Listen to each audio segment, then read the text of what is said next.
Maths मंत्रा। Class 10th और प्रश्नावली 1.1।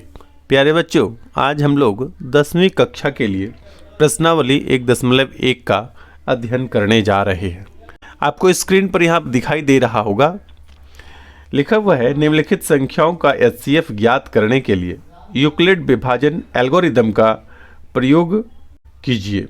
यानी आपको एचसीएफ ज्ञात करना है और इसके लिए क्या करना है, यूक्लिड विभाजन एल्गोरिदम का प्रयोग करना है। ठीक है, तो यूक्लिड विभाजन प्रमेय का आप जान चुके हैं कि क्या होता है।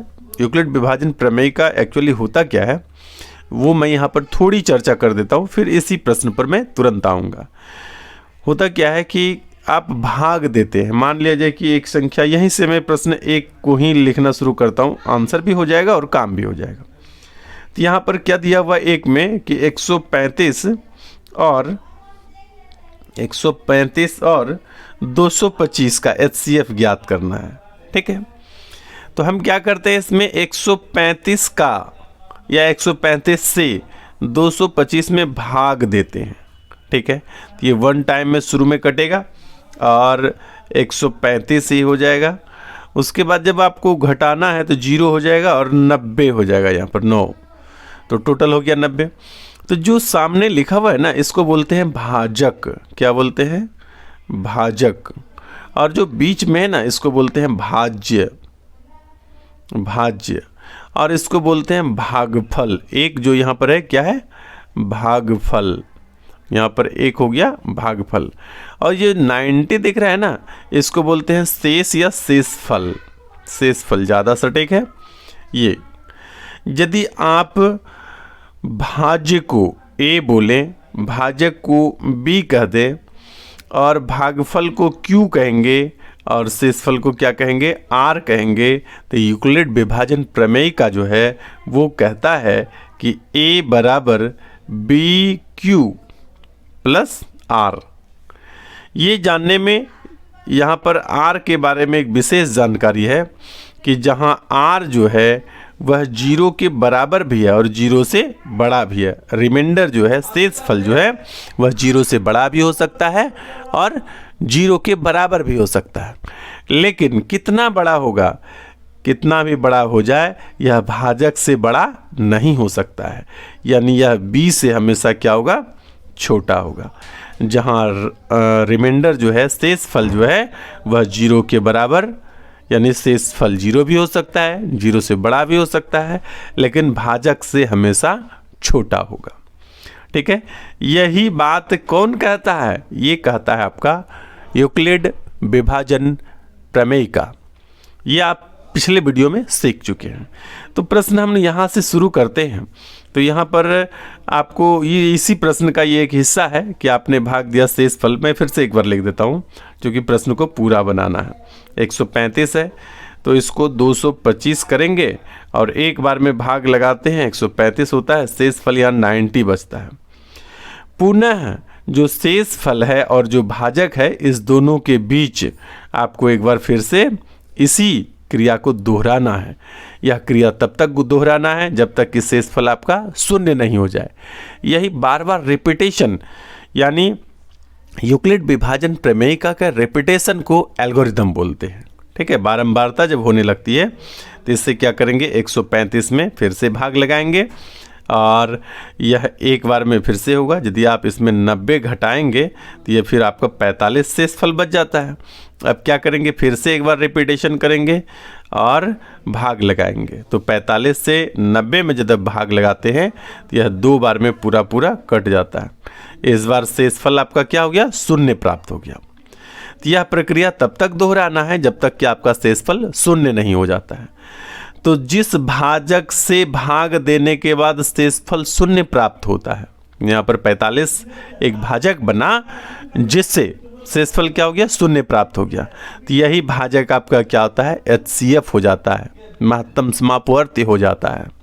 ठीक है, तो ये आपको करके देखना है, लेकिन लिखना कैसे है वो आपको इस प्रकार से नहीं लिखना है। लिखना यहाँ पर लिखिए, यूक्लिड विभाजन प्रमेयिका से, यूक्लिड विभाजन प्रमेयिका नहीं लिखना है, विभाजन एल्गोरिदम से, एल्गोरिदम से। इसको आप सजा कर लिख लेंगे। क्या लिखेंगे? इस रूप में लिखना है। तो यहाँ पर लिखेंगे 225 के लिए क्या करेंगे? बराबर बी क्यू। तो बी आपका क्या है? 135 है, 135 है 1 3 5, इसको 1 से गुना करे हैं प्लस 90। सेकेंड टाइम आपने क्या किया कि 135 के लिए 135 कैसे हुआ कि 90 गुना 1 और प्लस शेषफल कितना हुआ? 45। थर्ड टाइम आपने क्या किया कि 90 प्राप्त किया। कैसे? 45 इंटू 2 और प्लस 0। ये लास्ट टाइम जो आपका भाजक है, अंतिम बार जो आपका भाजक होता है, वही आपका क्या होता है? HCF हो जाता है। इसलिए आप यहाँ पर लिखेंगे अतः HCF बराबर कितना? 45। ये हो गया आपका आंसर। ठीक है। आइए क्वेश्चन नंबर 1 के अंतर्गत जो है 3 प्रश्न है, तो इसमें से पहला प्रश्न हम लोग यहाँ पर बना चुके हैं। आइए अब दूसरे प्रश्न को देखते हैं। दूसरा प्रश्न है 196 और 38 22 0, इस दोनों का HCF ज्ञात करना है। तो सबसे पहले हम लोग क्या करेंगे? अच्छा, पिछले वीडियो में मैंने जो भाग देने की प्रक्रिया बनाया था उसको आप रेगुलर क्रम भी बना सकते हैं। इस प्रकार से अभी मैं दिखाता हूँ कि 196 है, इससे भाग देना है किसमें? 38 22 0 में। अब क्या करना है कि जैसे आप 196 से 38 22 0 में भाग देंगे तो फर्स्ट टाइम आप 1 से भाग देकर देख सकते हैं 196, और यहाँ पर बचेगा कितना आपका? तो बचेगा आप 1 दाई 10 2 12, 6 दूना 12, और 1 दाई 10 7 17, 9 8 17, और फिर भी 186 बच गया। अब आप क्या करेंगे कि यहाँ पर 2 उतर जाएगा ये वाला, और उसके बाद अब आप 9 टाइम्स में कटाएंगे। तो 9 टाइम्स में ये आपका हो जाता है 17 64। ठीक है। और जब इसको आप घटाएंगे तो 1 दाई 10 2 12, 12 में से 4 घटाएंगे 8 हो जाएगा। 1 दाई 10 5 15, और 5 15 में से 6 घटाएंगे तो कितना हो जाएगा? 9 हो जाएगा। यहाँ से आप पैचो ले लिए हैं तो यहाँ पर सिर्फ 7 बचता है, 7 में से 7 ये 0, यानी 98 बचता है। 1 0 अभी और बचा हुआ है।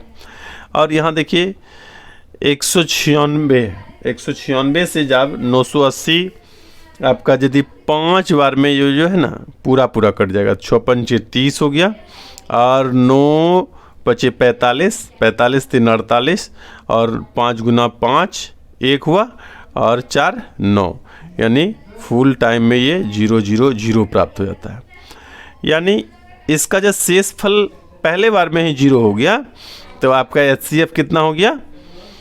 196। तो यहाँ पर लिखना पड़ेगा आपको यूक्लिड विभाजन एल्गोरिदम से, यूक्लिड विभाजन एल्गोरिदम से, एल्गोरिदम से क्या करना है कि उसको यूक्लिड विभाजन एल्गोरिदम वाले फॉर्म में लिखकर दिखाना है।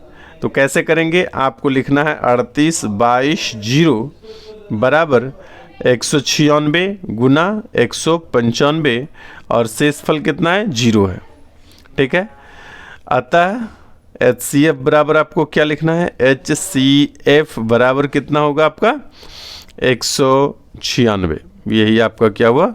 उत्तर आ गया। अब तीसरा प्रश्न जो है, इसमें कुल 3 प्रश्न है, तो तीसरा प्रश्न भी यहाँ से बनाकर देख ही लेते हैं। तीसरे प्रश्न में आपका जो क्वेश्चन है वह क्वेश्चन है कि 867 और 255, इसका आपको HCF निकालना है। कितना है? 867 और 255, इसका HCF निकालना है। तो सबसे पहले दोनों में से छोटा जो है ना, छोटे वाले से बड़े में भाग देना है। तो हम क्या करते हैं कि 255 से भाग दे देते हैं 867 में। यदि आप भाग देंगे ना, तो सबसे पहले तो 3 बार में भाग लगेगा और 3 बार में कितना हो जाएगा, 5 तिया 15, 5 तिया 15 1 16 और 3 दूना 6 1 7, 765। आप इसको घटाएंगे तो 5 2 7 हो जाएगा, 0 हो गया और 7 1 8, 102 आ जाएगा। तो अब यह शेष फल जो है इसको भाजक बना लेंगे। भाजक कैसे बनेगा कि इसमें 255 का भाग लगाएंगे तो 102 से 2 टाइम में हो जाएगा तो ये हो जाएगा 204। 204 अब इसको यदि आप घटाएंगे तो 155 में 204 घटाएंगे तो 51 बचेगा मात्र। उसके बाद ये 51 जो है ना अगले वर्ग के लिए, अगले टाइम्स के लिए क्या हुआ, भाजक का काम करेगा। तो 102 में भाग लगा दीजिए तो ये 2 टाइम में 51 गुना 2 करेंगे तो 102 हो जाएगा। यानी यहाँ पर से रिमाइंडर आपका शेषफल 0 प्राप्त हो जाता है। तो अंतिम जो भाजक है आपका यही क्या होता है, HCF का उत्तर हो जाता है। तो इसको यूक्लिड विभाजन एल्गोरिदम के फॉर्म में लिखना है, इस फॉर्म में नहीं छोड़ना है, ठीक है। तो यूक्लिड विभाजन एल्गोरिदम का क्या फॉर्म है तो आप ऊपर में देख चुके हैं। यहाँ पर मैं लिख देता हूँ एक बार, यूक्लिड विभाजन